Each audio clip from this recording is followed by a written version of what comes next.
What's happening, peeps? We are back in the damn building. Guys, as the video said, man, like, share, and subscribe to the channel. Why are we here today? Well, we're going to be taking a look at the PSG evolution, or the revolution, however you want to call it, whatever you guys think it may be. Currently under Luis Enrique. And we've seen in the last few months, 4 months actually, since January, PSG have been absolutely phenomenal. They have been one of the best teams in and around Europe. Their style of play, the way that they are, passing teams to death, the way that they're dominating possession, the goals that some of these players are scoring. It's been absolutely phenomenal. But, what is it like in terms of PSG? Like, is it a case of, they've got themselves into a situation now? We've all seen, in terms of, the development, or you could say the evolution, but the development of PSG as a football club. I feel like what we saw in the past, with the mega stars, the Mbappés, the Neymars, the Messis, the Cavani's, the Ibrahimoviches, the Verrattis, and all of these kind of like top players. And listen, these guys were absolutely Don Dadas. Like, they weren't just any bummy kind of players. They had some of the best players on the planet playing for their team, but they just couldn't win this Champions League. And I think they were going through that Man City thing, which is, we're here to win the Champions League and we're here to upset the apple cart, right?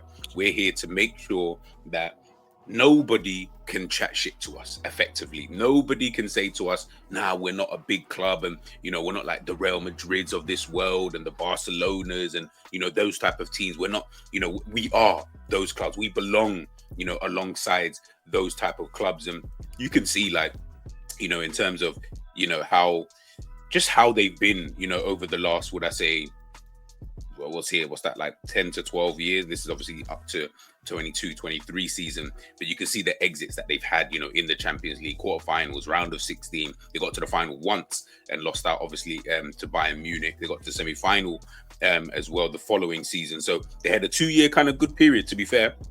But then round of 16, and it's just been like that, for them. And I think that's what's kind of killed them. If I'm being totally honest with you, that's what I feel anyway when I look at, PSG, is that obviously you're so focused on this one goal, which is obviously the holy grail of the Champions League, because that obviously puts you into a different stratosphere in terms of how you are viewed around Europe. And I totally get that. And it's absolutely fine to have that goal. But I almost feel like they were trying to run before they could walk. I never really felt, even Manchester City went through steps, going through the Europa League, finishing top 4, and then you build and you build and you build until you get to this position whereby now we are the best. We've got the best manager, we've got some of the best players in the world, we got the best of everything, we got the sporting direct, we got everything is being put into place. I feel like they were just rushing to get there, and I used to sit there and think, bloody hell, mate. Do you know what I mean? Like, why are you rushing to get to this position? Do you know what I mean? Like, why are you trying to rush to get there? Like, if you had just taken your time with it, you'd probably be in a better place now anyway. Whereas now you're kind of like picking up the pieces of the Lionel Messis, the Neymars, the Mbappés, the Cavani's, the Ibrahimoviches. You're picking up those pieces of those players leaving, and now you're almost having to do this kind of, okay, we're doing a new project where we're signing different types of players, young French players. We want to, keep that kind of system going in terms of, developing young players, but also dotted around with a few, stars, within that. And I think that's kind of where they're at this current, moment in time. And this is kind of where Luis Enrique, kind of comes in. And, when he joined the club, this was the kind of team and this was the kind of lineup, that he had, which is, he still had obviously the Mbappés, the Neymars, playing there. But look, he had players like Ekitike, there, Asensio's in there, Lee is in there. Heck, he had Julian Draxler, bloody hell, that was crazy. Obviously, of course, still had Verratti in midfield, Ugarte, Fabian Ruiz, Vitinha, Renato Sanchez, Carlos Sola, Zaire Emery's obviously in there, Skriniar, obviously Hakimi, Lucas Hernandez, Kimpembe, Nuno Mendes, Lucas Hernandez, Juan Bernat as well. You know what I mean? Like, he still had the essence of that old team. And I always felt like Luis Enrique is a manager I rate highly, by the way. I absolutely rate him. I love the work that he did at Barcelona. Even though Spain weren't really all that in terms of, how they finished with him, I still liked what he was trying to do. I just felt like you need to be a club manager in order to imprint what you're trying to do. I feel like what you're trying to implement with the Spanish team, if you don't really have the players for it or haven't been able to work with this for a sustained period of time, it ain't really going to work. And, you have players like Sergio Busquets still, in there and stuff like that. So it was always going to be kind of tricky. But when he kind of came in, you knew he's going to want to play 4-3-3. That's, what he's known for. It's what he likes, to do and things like that. And that's absolutely fine. I think at the time when he came in, he had the players, to kind of do that. This is the kind of squad that he obviously had, like at the beginning, would I say, of this season, which is, again, you can look at that front three, Barcola. This is just a random game I picked up. Barcola, Lee, Dembele, midfield three of Fabian Ruiz, João Neves, Zaire Emery, and then the back four of Beraldo, Pacho, Marquinhos, and Hakimi. Again, it's so funny because this isn't too dissimilar to the team that he's kind of got today. If I'm being totally honest with you, it's kind of a very similar, type of team. But again, it's just really about what he's been able to do with this team over the last couple of years. Now, this team is different than this team. Do you know what I mean? Like, is it, again, you don't have Mbappé or Neymar, you don't have Julian Draxler, you don't have Ekitike, you don't have Asensio. He's obviously gone out on loan, to Aston Villa. I'm even trying to look now. Skriniar obviously is not there. Danilo is obviously not there. Garte is obviously not there. Those players have now started to be, replaced in the team. And again, even the midfield, even having João Neves or Zaire Emery with Vitinha in there, Vitinha being the experienced individual just in terms of age, having the trust to put into a João Neves and Zaire Emery. João Neves, who they signed for quite a bit of money from Benfica. Again, one of the best young players coming through. João Neves has shown, once you put faith in a player like that, this is what you're going to reap, those type of rewards. And, when I'm looking at it, in terms of the way that he wanted to play and stuff like that, I remember one of the things that I used to always think about is, at the start of the season, right? Obviously, that was one of the lineups I did show you. But at the start of the season, what I was seeing quite a lot is obviously Kolo Muani was still there. Gonzalo Ramos obviously was playing up front. And it just kind of looked a little bit like, yeah, I know what you're trying to do, which is this here that you guys can obviously see, in term on the screen, in terms of the build up, in terms of what he wants his front three / front four to do. Obviously, you'll have one of the midfielders join in with that attack. And I used to think, okay, I can see what you're trying to do. Again, I used to always watch Gonzalo Ramos or Muani and just think they're not that type of player. Obviously, listen, ultimately he's going to try it out, right? He's got these players, so of course he's going to try that out. But when I'm watching them, I'm thinking, I felt like maybe you wanted a central striker, i.e. a bit of a target man like a Kolo Muani, because in theory, if you've got someone like him, but who can do the work of, say, what we're seeing now from the front three of what we're seeing today, of Doué, Barcola, Kvaratskhelia, Dembele, in terms of the movement, the off the ball pressing and stuff like that. Yeah, if Muani or Gonzalo Ramos could do that, then I felt like, oh, okay, you're really onto something, because then when you need that player in the box, it can then work. But it just didn't really work, and those guys just didn't really seem like they were, really up to that kind of task. And I felt like now he's been able to have that fluent front three.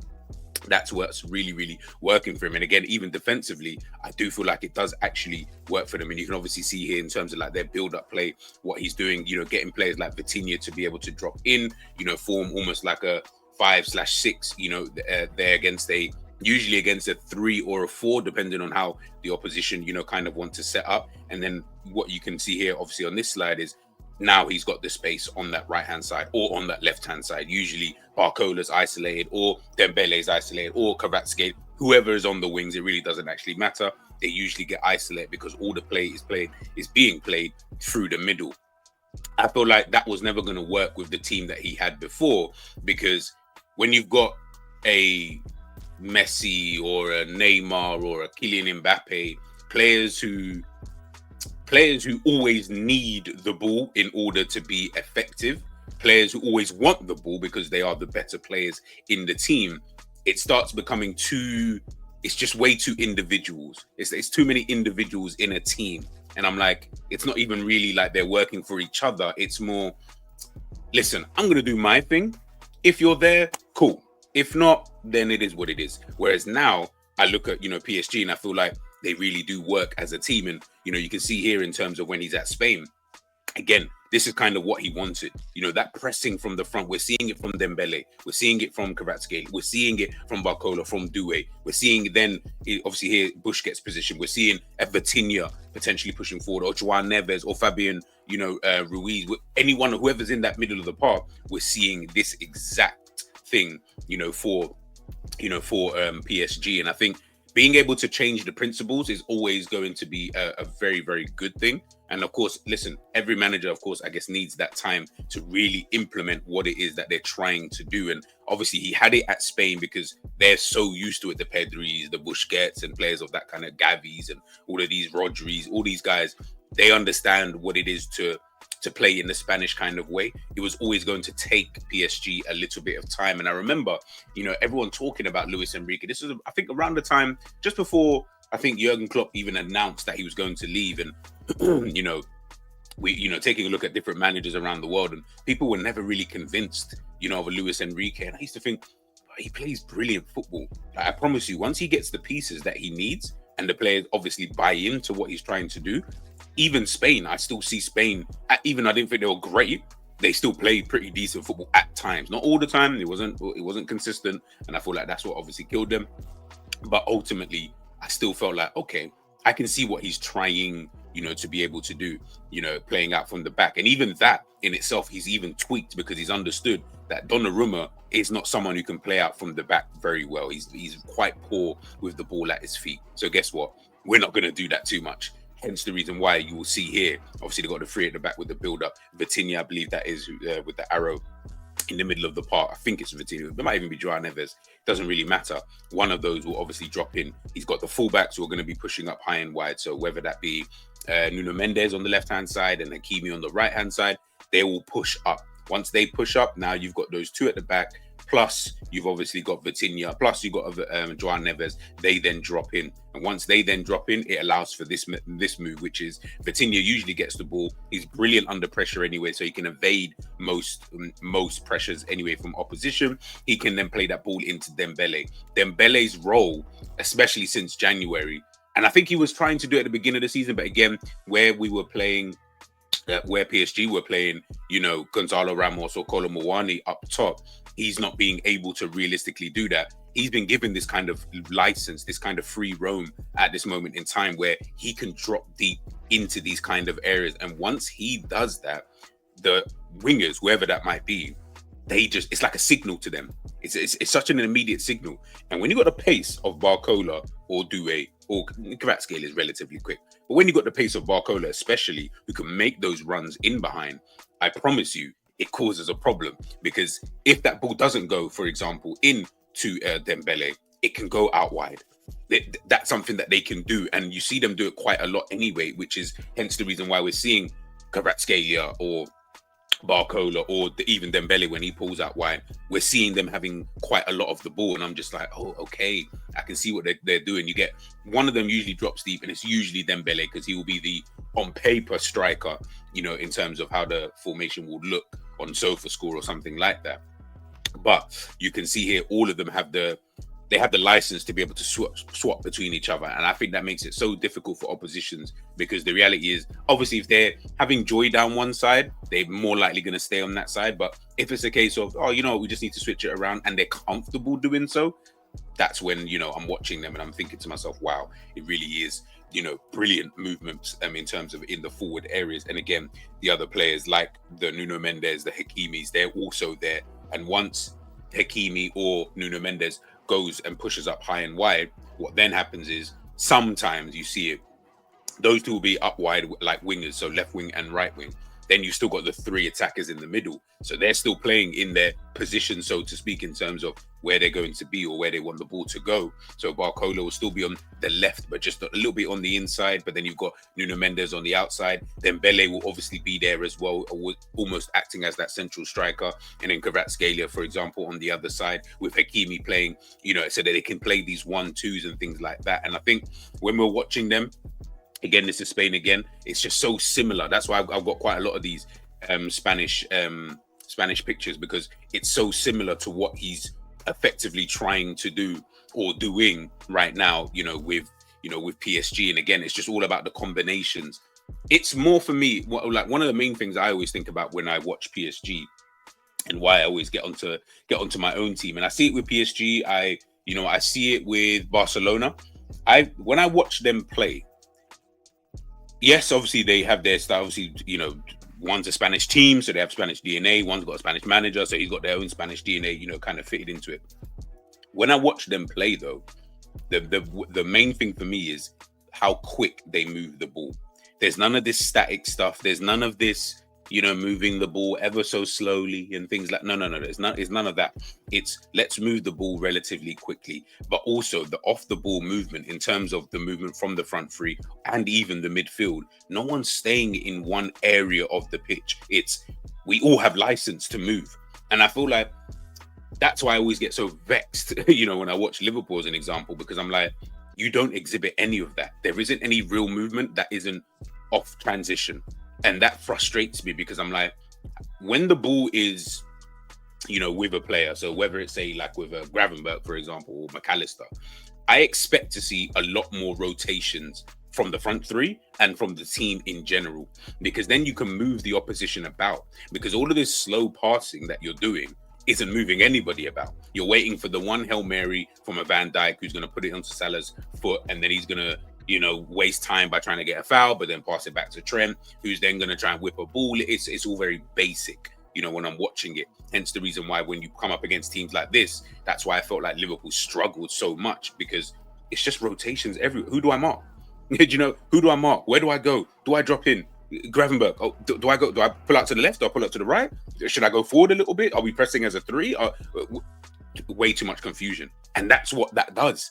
But when you don't do it and everything is very, very slow, you are really hoping that the transition can really, work in your favor. And that's why I felt like, again, in that game, that's why I felt like they were so good, because you just looked at it and thought, it's not like they're doing anything that's like you've never seen before. We've seen, Pep Guardiola, obviously, mainly, but we've seen it from quite a lot of teams, these European teams, especially, in terms of the rotations within their team. It's not just static kind of movement. I get the ball here, he's going to make a run. And then that's kind of it. And then you're just like, oh, okay, cool. When it works, it looks great and everyone's all happy and yada, yada, yada. But when these guys do it, again, it's just so fluid. And again, like I said, it all takes time. All of this takes time. This isn't something that's going to happen, overnight. Of course, these are things that need to be implemented. You then need to get the right players, and you might not always get the right player at the right time. So it's like you've got a piece of the puzzle, but you haven't got the full, the full jigsaw in itself. I get all of that. That's what I feel that we're seeing, with PSG. And I think since they've moved away, from this kind of Galactico Rebor, I can't even really say Rebor Galactico, because their Galactico could slightly rival Real Madrid when you actually think about what the term Galactico. So when you talk about like their kind of Galactico era in terms of the type of players that they were trying to bring in and all of that kind of stuff, to now then actually acting like a proper club, in my personal opinion, you can see now they're bearing the fruits of that. Yes, they're always going to win Ligue 1. That's fine. But can we compete on a European level that I guess, and this is only me guessing, I guess gives them the respect it is that they're looking for, kind of thing. And I think now that they're starting to slowly show that this season, I'm not saying that they're going to go on to win the Champions League. They might not. They might just fall short. Might just be a little bit too early for them. Who knows? They could win it, but it doesn't really matter. I don't think winning it this season or not winning it this season is going to really determine much in that kind of aspect. I think it's more about, can we see what we're trying to do for the future? And I feel like ever since they decided to move away from the star player. And again, listen, Kvaratskhelia is still a star player. Dembele is a household name. You know, Barcola, up and coming name. Doué, up and coming name. Joao Neves, up and coming name. You know, they still got Marquinhos obviously in there. Like, they've still got players. Nuno Mendes again, and a household name. They've still got players within that, but I feel like now it's more of a team thing. Now it's more of a, okay, you are the main man. I get all of that, but ultimately, I still need you to work. We saw that. If you saw the clip, you know that Luis Enrique speaking to Kylian Mbappé, and it's like, yeah, like, bro, you're the Don Dada, you're the captain, you're the main guy in the team, you're the star player, you are the Galactico in our team. But I need you to still work.